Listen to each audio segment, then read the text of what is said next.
हाँ प्रिय विद्यार्थियों, देखें अब हम तुम्हें 5-5 अंक के जो क्वेश्चन आते हैं उन पे थोड़ा ध्यान दे रहे हैं। तो 5-5 अंक के 2 क्वेश्चन आते हैं। देखो 5-5 अंक के 2 प्रश्न हैं। 5 अंक के 2 प्रश्न आते हैं। 2 प्रश्न आएंगे, हम तुम्हें बता दें। एक आएगा तुम्हारा विद्युत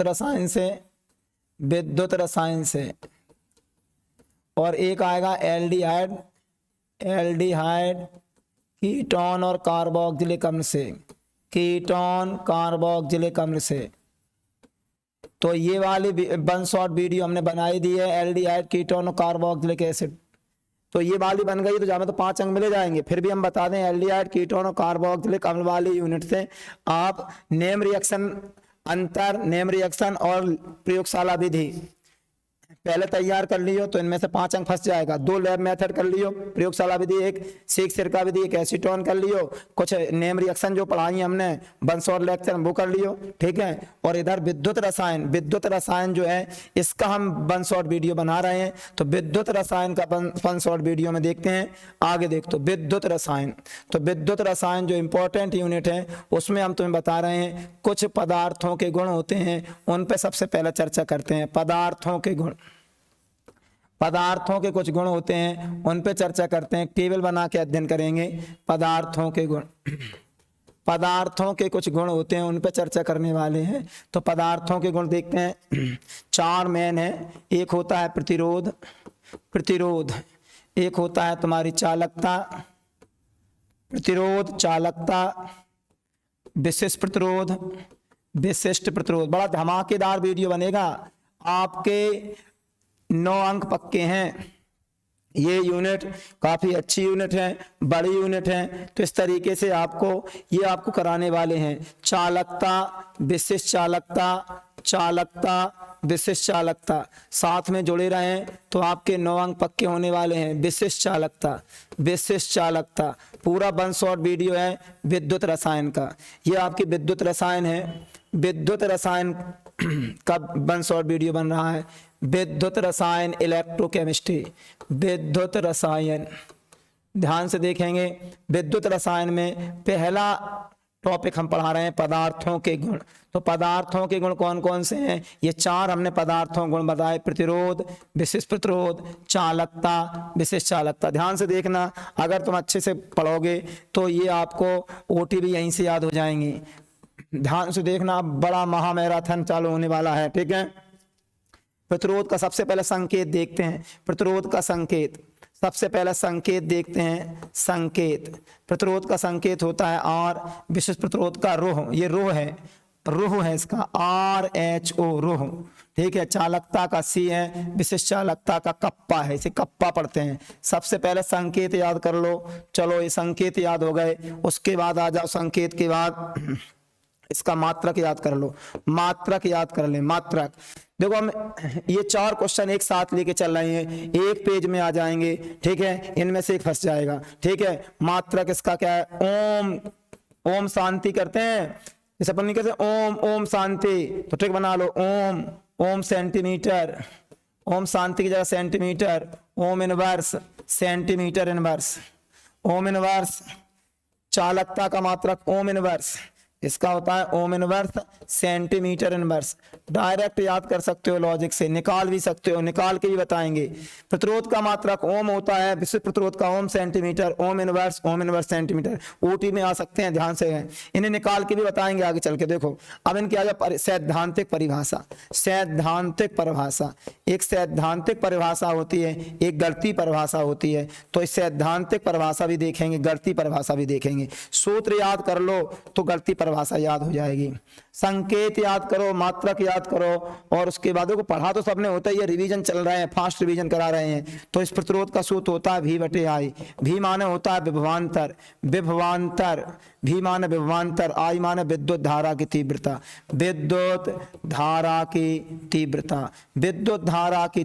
विधाती याद कर लो, विद्युत धारा की तीव्रता। और ये यहाँ पे क्या है? रो रहा है राजा का लाल, याद कर लो, रो रहा है राजा का लाल, याद रहेगा, रो रहा है राजा का लाल, तो याद बने रहेगा। R प्रतिरोध है, A क्षेत्रफल है, L लंबाई है। ए एल क्या है, ए क्या है, ए अनुप्रस्थ काट का क्षेत्रफल, एल चालक की लंबाई। मान लो जैसे जे है चालक, तो चालक की लंबाई एल है, चालक की लंबाई एल है, चालक को अनुप्रस्थ काट का क्षेत्रफल ए है। ठीक है, आगे आओ, सी बराबर 1/r और कप्पा बराबर 1/रो। कप्पे रो रहे हैं, कप्पे रो रहे हैं, कप्पे रो रहे हैं, कप्पा का सूत्र है तो रोने लगना, कप्पे रो रहे हैं, कप्पा बराबर 1/रो। रो माना विशिष्ट प्रतिरोध। सूत्र याद हो गए, इन सूत्रों से परिभाषा बन जाएगी। कैसे बनेगी देखो, विभवांतर और विद्युत धारा की तीव्रता के अनुपात को प्रतिरोध कहते हैं। मान लो ये चालक तार है, मान लो ये चालक तार है, ये चालक तार में यहाँ विद्युत धारा I प्रवाहित की, ये प्रतिरोध R है और इन सिरों के मध्य विभवांतर भी है, विभवांतर भी है। तो चालक के सिरों के मध्य उत्पन्न विभवांतर भी और विद्युत धारा की तीव्रता I के अनुपात को प्रतिरोध कहते हैं। परिभाषा बन गई। यहाँ परिभाषा बनाना है तो मान लो चालक की लंबाई, यदि चालक की लंबाई 1 सेंटीमीटर हो, चालक की लंबाई कितनी, 1 सेंटीमीटर, और चालक का अनुप्रस्थ काट का क्षेत्रफल 1 सेंटीमीटर स्क्वायर हो, तो क्या हो जाएगा, मान रख दो। मान लो हमने चालक की लंबाई कितनी मान ली, 1 सेंटीमीटर, और चालक का अनुप्रस्थ काट का क्षेत्रफल कितना मान लिया, 1 सेंटीमीटर स्क्वायर मान रखिए, तो क्या हो जाएगा, यहाँ एक यहाँ आ जाएगा, एक यहाँ, तो रो बराबर क्या हो जाएगा, आर हो जाएगा। माने विशिष्ट प्रतिरोध काय के बराबर हो जाएगा, विशिष्ट प्रतिरोध बराबर हो जाएगा प्रतिरोध के। तो विशिष्ट प्रतिरोध के बराबर कब होता है, जब चालक की लंबाई 1 सेंटीमीटर हो। मान लो ये चालक है, मान लो ये चालक है, जाकी लंबाई 1 सेंटीमीटर है, जाको अनुप्रस्थ काट का क्षेत्रफल 1 वर्ग सेंटीमीटर है। अनुप्रस्थ काट का क्षेत्रफल माने चालक की मोटाई। ठीक है, तो यदि चालक की लंबाई 1 सेंटीमीटर है और चालक का अनुप्रस्थ काट का क्षेत्रफल 1 वर्ग सेंटीमीटर है, तो चालक के प्रतिरोध को ही विशिष्ट प्रतिरोध कहते हैं। R बराबर रो। तो हमने परिभाषा बना दी, यहाँ भी परिभाषा बना दी। यहाँ प्रतिरोध के व्युत्क्रम को चालकता कहते हैं, प्रतिरोध के व्युत्क्रम को चालकता कहते हैं, सब लोग जानते हैं। प्रतिरोध के व्युत्क्रम को डॉट डॉट कहते हैं, प्रतिरोध के व्युत्क्रम को डॉट डॉट कहते हैं चालकता। यहाँ का कहोगे विशिष्ट प्रतिरोध के व्युत्क्रम को, विशिष्ट प्रतिरोध के व्युत्क्रम को, विशिष्ट प्रतिरोध के व्युत्क्रम को, विशिष्ट प्रतिरोध के व्युत्क्रम को क्या कहते हैं, विशिष्ट प्रतिरोध के व्युत्क्रम को क्या कहते हैं, विशिष्ट चालकता कहते हैं। लो परिभाषा बन गई। 4 परिभाषा हमने याद करा दी तुम्हें। ये हो गई गणितीय परिभाषा, गणितीय परिभाषा आपको हमने याद करा दी। गणितीय परिभाषा, गणितीय परिभाषा, गणितीय परिभाषा याद करा दी हमने। तो चालक, तो ये 4 परिभाषाएं गणितीय हो गई। अब सैद्धांतिक परिभाषा देखो, सैद्धांतिक परिभाषा, इसी में आगे बढ़ जाओ। सैद्धांतिक परिभाषा देखनी है, आगे देखो परिभाषा देखना है। तो यहाँ परिभाषा हमने बताई, सैद्धांतिक परिभाषा देखो।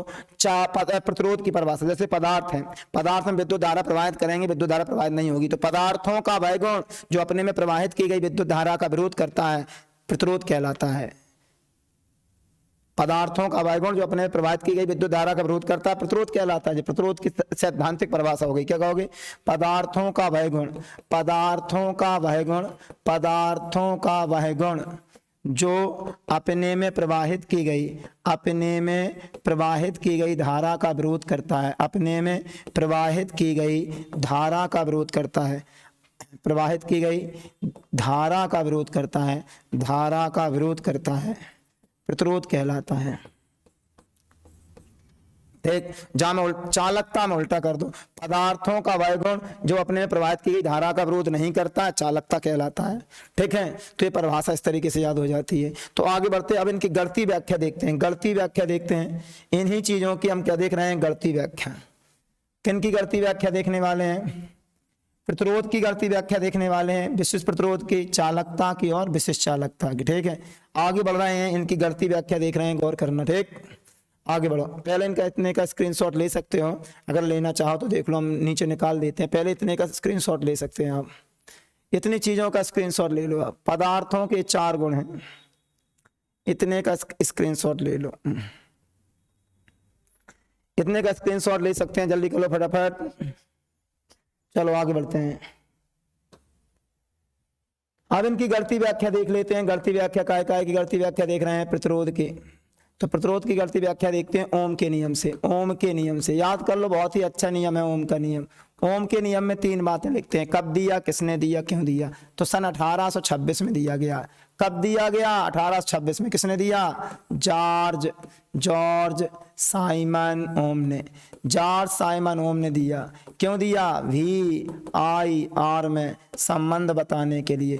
जब भी कोई नियम लिखें 3 बातें जरूर लिखें, कब दिया, किसने दिया, क्यों दिया।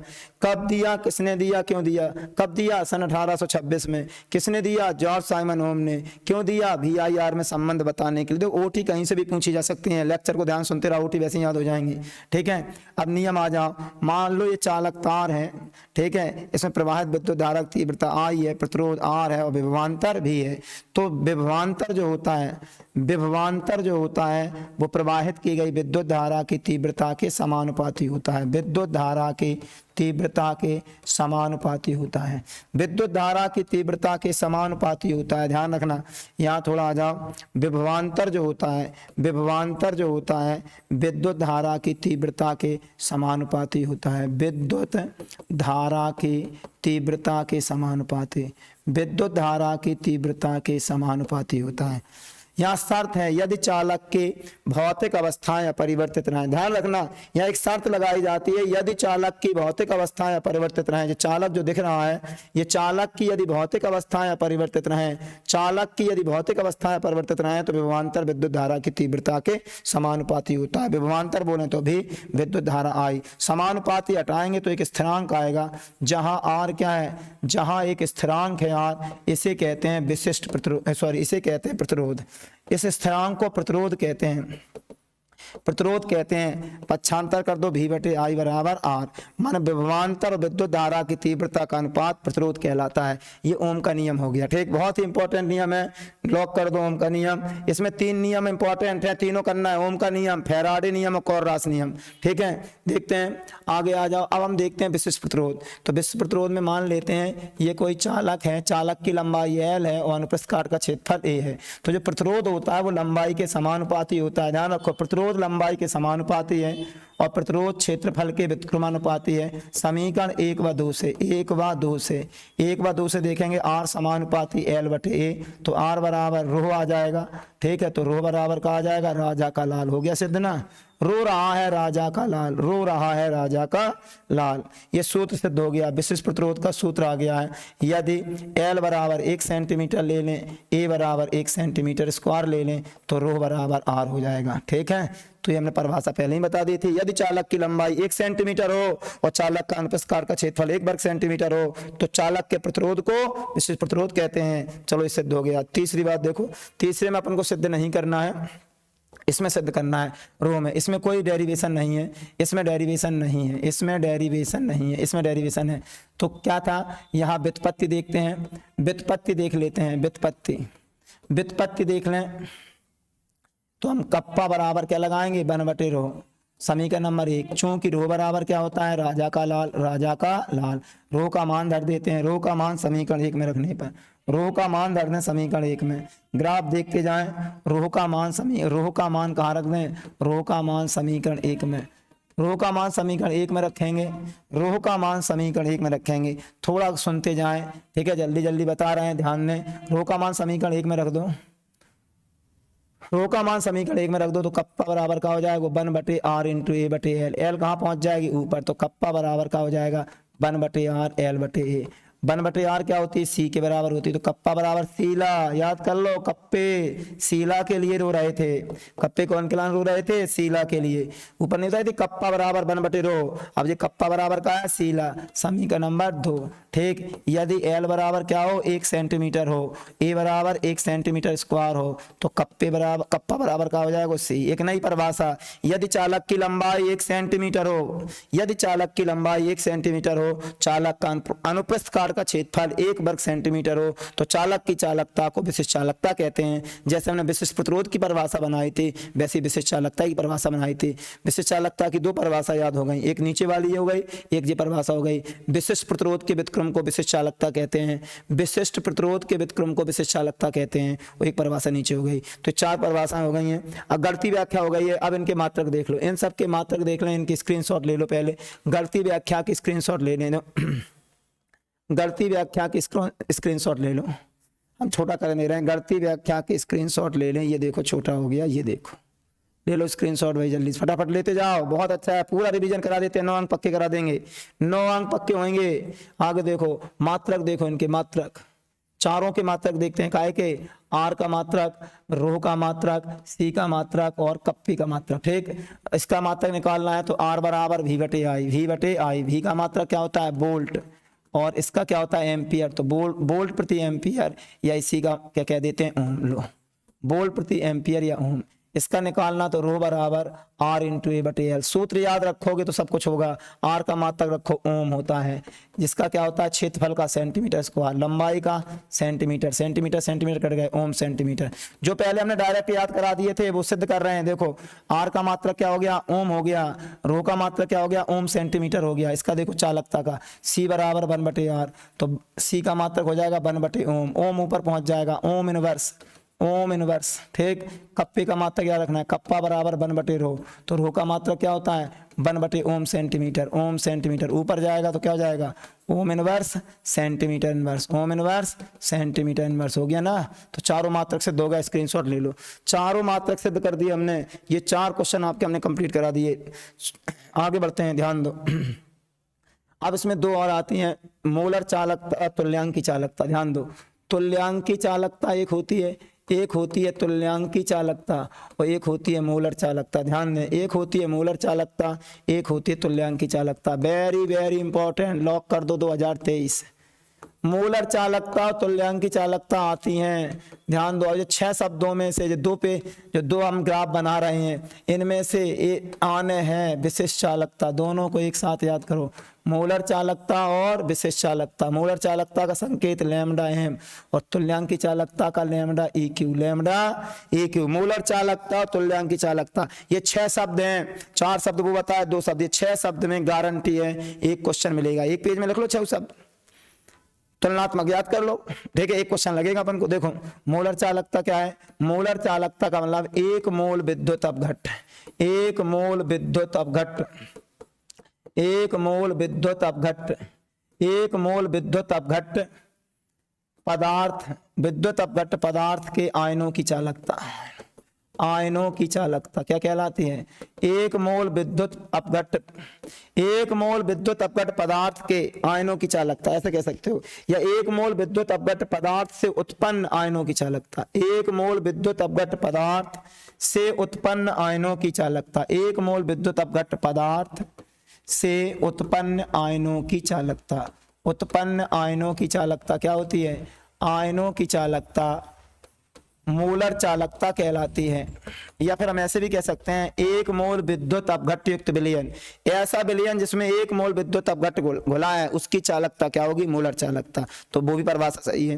तुल्यांकी चालकता शब्द में छिपी है, जैसे मोलर चालकता का है तो 1 मोल ले लो, क्या ले लो, 1 मोल विद्युत अपघट्ट। तुल्यांक विशिष्ट चालकता का है तो यहाँ 1 ग्राम तुल्यांक ले लो, 1 ग्राम तुल्यांक, 1 ग्राम तुल्यांक विद्युत अपघट्ट, 1 ग्राम तुल्यांक विद्युत। विशिष्ट चालकता नहीं, सॉरी, तुल्यांक की चालकता है यहाँ, सॉरी बेटा, विशिष्ट चालकता तो पढ़ा चुके हैं हम। तुल्यांक की चालकता, तुल्यांक की चालकता यहाँ लिखना है। मोलर चालकता में मोल है और तुल्यांक की चालकता में तुल्यांक है। मोलर चालकता माने 1 मोल विद्युत अपघट्ट पदार्थ से उत्पन्न आयनों की चालकता। इसमें 1 ग्राम तुल्यांक विद्युत अपघट्ट पदार्थ से उत्पन्न आयनों की चालकता, पदार्थ से उत्पन्न आयनों की चालकता। उत्पन्न आयनों की चालकता को क्या कहते हैं, तुल्यांकी चालकता कहते हैं। सुपर फास्ट रिवीजन चल रहा है बेटा, कोई नॉर्मल क्लास नहीं है, 1 शॉर्ट लेक्चर है, पूरी यूनिट कवर करना, ध्यान सुनते रहो। सूत्र से अब ये हो गई, अब सूत्र से याद कर सकते हैं, तो हो गई परिभाषा। सूत्र से याद कर सकते हैं क्या, लैम्डा एम बराबर कप्पा इंटू वी एम। ये मोलर चालकता विशिष्ट चालकता में संबंध है। क्वेश्चन ऐसे भी आ सकता है, मोलर चालकता विशिष्ट चालकता में संबंध लिखो। ये ऊपर परिभाषा हो गई, ऊपर जो परिभाषा हो गई है आपकी, ठीक है।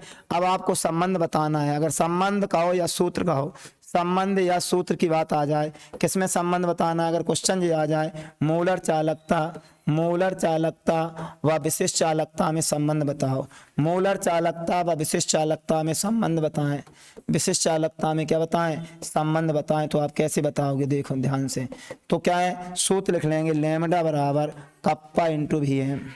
लैम्डा एम बराबर कप्पा इंटू वी एम। और यहाँ अपन कहा है तुल्यांक की चालकता विशिष्ट चालकता में संबंध, तुल्यांक की चालकता और विशिष्ट चालकता में संबंध, तुल्यांक की चालकता विशिष्ट चालकता में संबंध, तुल्यांक की चालकता व विशिष्ट चालकता में संबंध, विशिष्ट चालकता में संबंध, विशिष्ट चालकता में संबंध, विशिष्ट चालकता में संबंध। देखते हैं यहाँ सूत्र होगा लैम्डा ई क्यू बराबर kappa into V Q, lambda kappa into V E Q.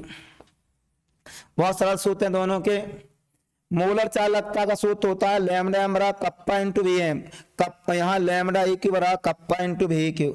देखते हैं यहाँ जहां कप्पा है विशिष्ट चालकता, कप्पा है विशिष्ट चालकता, कप्पा क्या है विशिष्ट चालकता है, और वीएम है मोलर आयतन। मोलर आयतन, मोलर आयतन माने 1 लीटर विलियन में जब 1 मोल घुला हो, 1 लीटर विलियन में जब 1 मोल घुला हो तो उसे मोलर आयतन कहते हैं। तो परिभाषा क्या बन जाएगी, परिभाषा बन जाएगी विशिष्ट चालकता मोलर आयतन के गुणनफल को मोलर चालकता कहते हैं। गलती परिभाषा, विशिष्ट चालकता और मोलर आयतन के गुणनफल को मोलर चालकता कहते हैं। यहाँ क्या है, जहां कप्पा तो जानते ही हो विशिष्ट चालकता है, कप्पा विशिष्ट चालकता है, कप्पा क्या है विशिष्ट चालकता है, और भी क्यू क्या है, भी क्यू है तुल्यांक आयतन, तुल्यांक आयतन, तुल्यांक आयतन है। ठीक है, तो ये देखो आगे इसकी परिभाषा क्या बनेगी, इसकी परिभाषा बनेगी विशिष्ट चालकता और तुल्यांक आयतन के गुणनफल को तुल्यांक की चालकता कहते हैं। तो इस प्रकार ये परिभाषा बन गई है।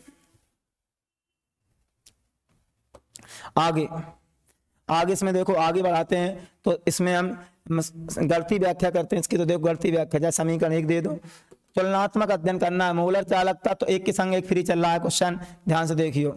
अब हम देखो मान लो चूंकि वीएम का मान धर दें, वीएम का मान होता है 1000 घन सेंटीमीटर बटे सी मोल। तो आप वीएम का मान धर दें, वीएम का मान समीकरण 1 में रखने पर, वीएम का मान समीकरण 1 में रखने पर, देखना समीकरण 1 में रखने पर, तो लैम्डा एम बराबर क्या हो जाएगा, कप्पा इंटू 1000 घन सेंटीमीटर बटे सी मोल। सी मोल लो, एक सूत्र हो गया, एक दूसरा सूत्र तैयार हो गया। इसी प्रकार यहाँ भी देखो वी क्यू का मान धर दो, वी क्यू का मान होता है 1000 घन सेंटीमीटर बटे सी ई क्यू, ई क्यू माने तुल्यांक, वी क्यू का मान वी क्यू का मान समीकरण 1 में रखने पर, समीकरण 1 में रखने पर तुलनात्मक चलते रहो, तुलनात्मक चल रहा है। देखो मान धर दो, वी क्यू का मान धरो, यहाँ वी क्यू का मान धरोगे तो क्या हो जाएगा, लैम्डा ई क्यू बराबर कप्पा इंटू 1000 घन सेंटीमीटर बटे सी ई क्यू। ये हो गया तुल्यांक की चालकता का सूत्र, तुल्यांक की चालकता का सूत्र। आगे बढ़ते हैं। अब यहाँ देखो सी मोल बराबर होता है मोलरता के, सी मोल काय के बराबर होता है, मोलरता के बराबर होता है। तो ये सूत्र ऐसा हो जाएगा लैम्डा एम बराबर कप्पा इंटू 1000 घन सेंटीमीटर बटे एम। यहाँ एम आ जाएगी, एम माने मोलरता, एम माने क्या मोलरता। यहाँ देखो सी ई क्यू का मतलब होता है नॉर्मलता, यहाँ नॉर्मलता है, नॉर्मलता। तो क्या हो जाएगा लैम्डा ई क्यू बराबर कप्पा इंटू 1000 घन सेंटीमीटर बटे एन। तो ये 2 सूत्र याद हो गए। समीकरण नंबर 3, समीकरण नंबर 3। मात्रक निकाल सकते हो, इसी से हम मात्रक निकाल सकते हो, देखते रहना मात्रक कैसे निकालोगे। मात्रक देखो, मात्रक निकालना है तो लैम्डा एम बराबर कप्पा इंटू 1000 घन सेंटीमीटर बटे एम। तो इसका मात्रक होता है ओम इनवर्स सेंटीमीटर इनवर्स, और इसका होता है सेंटीमीटर के घात 3, और इसका होगा मोल मात्रक, मोलरता का मोल। जब सॉल्व करोगे तो ओम inverse centimetre square mole inverse, ये मात्रक हो गया किसका, मोलर चालकता का मात्रक कोटि में आ सकता है ओम इनवर्स सेंटीमीटर स्क्वायर, ओम inverse centimetre square mole inverse. इसका निकालोगे तो लैम्डा ई क्यू बराबर, इसका मात्रक रख दोगे देखो इसका मात्रक निकालना है तो देखो गौर करके, मात्रक निकालना है तो सूत्र याद होने चाहिए। सूत्र क्या है, लैम्डा ई क्यू बराबर कप्पा इंटू 1000 घन सेंटीमीटर बटे एन। कप्पा को मात्रक लिखेंगे ओम इनवर्स सेंटीमीटर इनवर्स, ओम inverse centimetre inverse into centimetre की घात 3 बटे नॉर्मलता का होगा तुल्यांक, तुल्यांक सॉल्व करोगे तो ओम inverse centimetre inverse centimetre square और तुल्यांक इनवर्स, तो थोड़ा अंतर है, यहाँ मोल इनवर्स है, यहाँ तुल्यांक है, दोनों के मात्रकों में समानता है। तो ये सबसे सुपर क्वेश्चन था। मोलर चालकता, तुल्यांक की चालकता, इस साल के लिए मोलर चालकता बहुत ही इंपॉर्टेंट है। ये हो गया आपका, देख लें, स्क्रीनशॉट ले लें, स्क्रीनशॉट ले लें, पहले इतने का ले लें, डेरिवेशन का, पहले डेरिवेशन का ले लें, ये फिर ये मात्रकों का ले लें। अब आगे देखो, आगे हम तुम्हें समझाने वाले हैं, ध्यान से देखो, गौर करें, देखें ध्यान से, ये बहुत ही इंपॉर्टेंट क्वेश्चन समझाने जा रहे हैं। डैनियल सेल बहुत ही आती है, गौर करके देखें। डैनियल सेल पर थोड़ा ध्यान दें। डैनियल सेल, डैनियल सेल बहुत ही इंपॉर्टेंट है। बड़े बड़े 3 क्वेश्चन तैयार करें। डैनियल सेल, मानक हाइड्रोजन इलेक्ट्रॉन और लोहे पे जंग कैसे लगती है। 5 अंक के लिए 3 ही बड़े क्वेश्चन करें। कौन कौन से? लोहे पे जंग लगना, संक्षारण किसे कहते हैं, लोहे पे जंग लगना, और आपका मानक हाइड्रोजन इलेक्ट्रोड और डैनियल सेल। तो डैनियल सेल देखो बहुत ही इंपॉर्टेंट है डैनियल सेल, ठीक है। डैनियल सेल समझते हैं क्या है। डैनियल सेल क्या है? ये एक प्रकार के विद्युत रासायनिक सेल है, विद्युत रासायनिक सेल है, विद्युत रासायनिक सेल है, विद्युत रासायनिक सेल है। ध्यान से समझना, बहुत ही इंपॉर्टेंट है विद्युत रासायनिक सेल। विद्युत रासायनिक सेल जो होती है, ये रासायनिक ऊर्जा को विद्युत ऊर्जा में परिवर्तित करती है। तो इसमें कैसे बनाते हैं विद्युत रासायनिक सेल, देखो ध्यान से। विद्युत रासायनिक सेल ये 2 बीकरों से मिलकर बनी होती है। विद्युत रासायनिक सेल 2 बीकरों से मिलकर बनी होती है, बीकर फर्स्ट और बीकर सेकेंड, बीकर फर्स्ट और बीकर सेकेंड, बीकर फर्स्ट और beaker second, beaker second. Beaker first में जो है जिंक की छड़, जिंक की छड़ जो है, जिंक की छड़, ध्यान सुनना, जिंक की छड़ 1 मोलर जिंक सल्फेट के विलयन में डूबी होती है। जिंक की छड़ एनोड का कार्य करती है, जिंक की छड़ एनोड का कार्य करती है, ठीक है। और जिंक सल्फेट विद्युत अपघट्ट का कार्य करता है, विद्युत अपघट्ट, विद्युत अपघट्ट का कार्य करता है।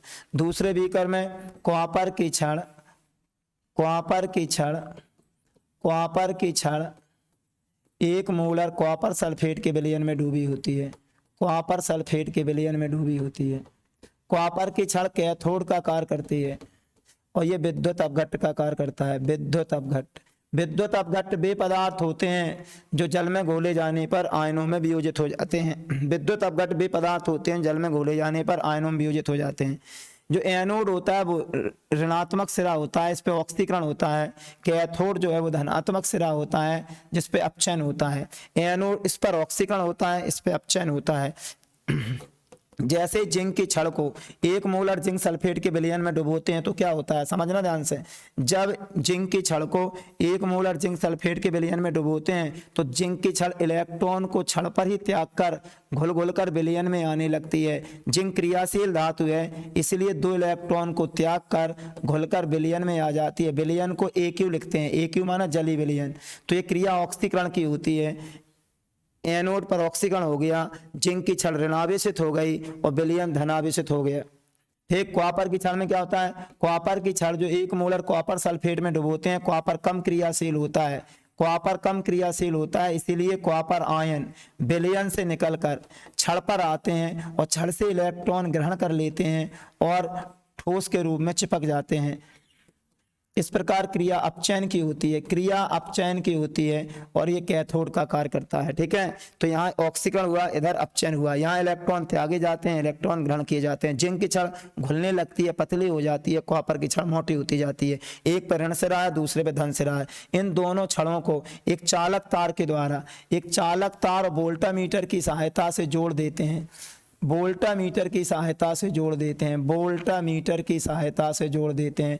वोल्टामीटर में एक सुई लगी रहती है, ये सुई में जब विक्षेप होता है तो हमें पता चलता है कि इलेक्ट्रॉन जिंक से कॉपर की ओर जा रहे हैं, इलेक्ट्रॉन जिंक से कॉपर की ओर जा रहे हैं। विद्युत धारा कॉपर से जिंक की ओर आ रही है, विद्युत धारा कॉपर से जिंक की ओर आती है। ऊटी में पूछ सकते हैं, विद्युत धारा कॉपर से जिंक की ओर आती है, इलेक्ट्रॉन जिंक से कॉपर की ओर जाते हैं। ऊटी पूछ सकते हैं, ध्यान रखना।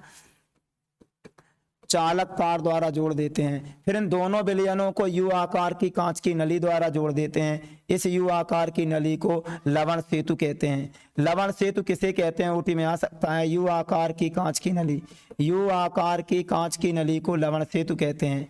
कांच की नली को लवण सेतु कहते हैं। लवण सेतु में अगर अगर युक्त, लवण सेतु में अगर अगर युक्त KCl का पेस्ट भरा होता है। अगर अगर युक्त KCl का पेस्ट भरा होता है, ध्यान रखना, K पॉजिटिव Cl नेगेटिव। ये विलयन धनावेशित था, तो विलयन धनावेशित होने की वजह से यहाँ Cl ऋणायन आएगा। अब यहाँ पर ये विलयन ऋणावेशित था तो यहाँ K धनायन आएगा। अपोजिट आयन जाते हैं, जिंक धनायन इसके अंदर जाएंगे और यहाँ पे ऋणायन है तो SO4 अंदर जाएगा। ध्यान रखना, Cl अंदर आ रहा है, Zn इधर जा रहा है, यहाँ K धनायन आ रहा है, SO4 अंदर जा रहा है। तो ये लवण सेतु के दो कार्य हैं, लवण सेतु के दो कार्य हैं। आयनों की गति कराकर विद्युत धारा को प्रवाहित करता रहता है, साथ में विलयन को उदासीन बनाए रखना है। कभी अलग से आ जाता है लवण सेतु क्या है, इसके कार्य लिखो, तो लवण सेतु की परिभाषा साफ दिख रही है और इनके दो कार्य बताए, विलयन को उदासीन करके बनाए रखते हैं दोनों तरफ और विद्युत धारा प्रवाहित करने में सहयोग करते हैं। तो अब ये हमने इनकी रासायनिक अभिक्रिया और देखेंगे, इनका स्क्रीनशॉट ले लें। ये डैनियल सेल बहुत ही इंपॉर्टेंट है, ठीक है। आगे देखते हैं डैनियल सेल की रासायनिक अभिक्रिया। कार्य विधि देखते हैं, कार्य विधि कैसे कार्य करती है, कार्य विधि और रासायनिक अभिक्रिया। तो इसमें सबसे सेल वर्णन करते समय सबसे पहले हम विद्युत अपघट्ट का वियोजन दिखाते हैं। सबसे पहले विद्युत अपघट्ट का वियोजन दिखाते हैं, विद्युत अपघट्ट का वियोजन दिखाते हैं। विद्युत अपघट्ट कौन होता है, जिंक सल्फेट था और कॉपर सल्फेट था। जिंक सल्फेट और कॉपर सल्फेट विद्युत अपघट्ट हैं, इनका वियोजन दिखाते हैं। वियोजन माने धन अलग हो जाता है और ऋण अलग हो जाता है। Zn धनायन और SO4 ऋणायन, ठीक है, Cu धनायन और SO4 ऋणायन, ठीक है। अब देखो उसके बाद हम हेडिंग डालते हैं एनोड पर, एनोड पर हेडिंग डालते हैं। एनोड पर दो वाक्य लिखते हैं, इस पर ऑक्सीकरण अर्धविक्रिया संपन्न होती है, इस पर ऑक्सीकरण अर्धविक्रिया संपन्न होती है, ऑक्सीकरण अर्धविक्रिया संपन्न होती है, अर्धविक्रिया संपन्न होती है। इसमें इलेक्ट्रॉन त्यागे जाते हैं, इसमें इलेक्ट्रॉन त्यागे जाते हैं, इसमें इलेक्ट्रॉन त्यागे जाते हैं। जब भी एनोड हेडिंग बनाओ ये दो वाक्य लिखेंगे। एनोड पे ऑक्सीकरण होता है, इलेक्ट्रॉन त्यागे जाते हैं। जिंक क्षण अति इलेक्ट्रॉन त्यागेगी, जिंक धनायन बनाएगी, ठीक है। ये विलयन में चला गया। अब आते हैं दूसरी हेडिंग डालते हैं कैथोड पर। दूसरी हेडिंग कैथोड पर डालेंगे, कैथोड पर। कैथोड पर, कैथोड पर क्या होता है, अपचयन होता है, अपचयन अभिक्रिया होती है, अपचयन अर्ध अभिक्रिया। इलेक्ट्रॉन ग्रहण किए जाएंगे, यहाँ पे इलेक्ट्रॉन ग्रहण किए जाते हैं। तो यहाँ कॉपर आयन था, कॉपर आयन इलेक्ट्रॉन को ग्रहण करेगा और Cu बनाएगा, तो जो ऑक्सीकरण हो गया और अपचयन हो गया। इन दोनों को अगर जोड़ दें, इन दोनों को जोड़ देते हैं तो उसे कहते हैं संपूर्ण सेल अभिक्रिया, संपूर्ण सेल अभिक्रिया, संपूर्ण सेल अभिक्रिया। संपूर्ण सेल अभिक्रिया में क्या करते हैं, एनोड पर होने वाली ऑक्सीकरण अभिक्रिया और कैथोड पर होने वाली अपचयन अभिक्रिया, दोनों को अगर जोड़ देते हैं तो उसे संपूर्ण सेल अभिक्रिया कहते हैं। इसे रिडॉक्स अभिक्रिया भी कहते हैं। जब जोड़ेंगे, दोनों को हमने जोड़ दिया है तो ये संपूर्ण सेल अभिक्रिया बन जाएगी। ये संपूर्ण से इलेक्ट्रॉन कट जाएंगे, जो सॉलिड था वो विलयन में चला जाता है और जो विलयन था वो सॉलिड में आ जाता है, उल्टी रिएक्शन हो जाती है।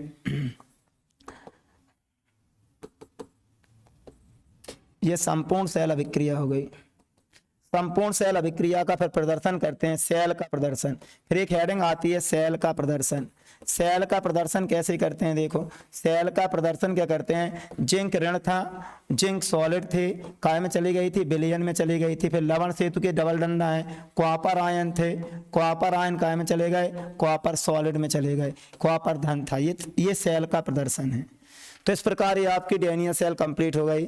अब इसके आगे हम आपको मानक हाइड्रोजन इलेक्ट्रोड और संक्षारण और भी इसके जो क्वेश्चन हैं, पहले इतना बात करो, अगला पार्ट अगले पोर्शन में आएगा। Thank you.